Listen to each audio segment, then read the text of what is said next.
Israel chung ta singa suan sang lua e fa de ang sikel tiritu num chu lalpan aden ani red hei pachiang chunga vai vut po itu nena so nei vo khana o chu hei hi ani o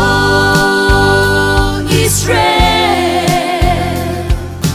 Bethela local la bochero Gilgala local la bochiat na tipung rau dik na lalpa chuang simna ani aputni oh Israel ipathian tok turin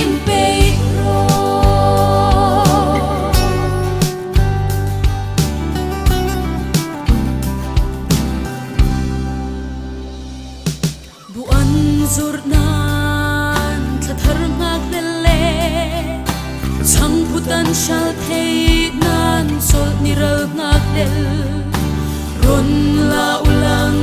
in ni in ang titu nun chu lalpan adem ani baptisma in chantira sim silo in thoi na chu bo chian na tipung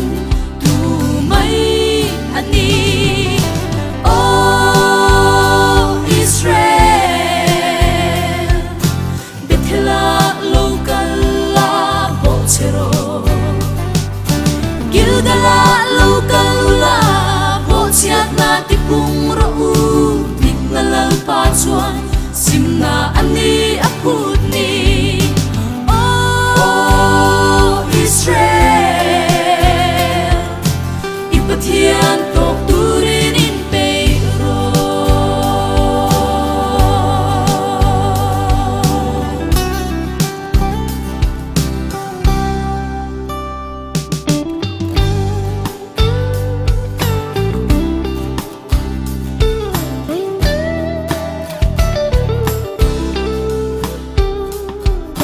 Idon siang em kan ring tunun hi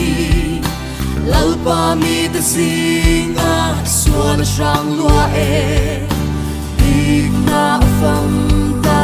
fel na telo nun hi lalpan aden ani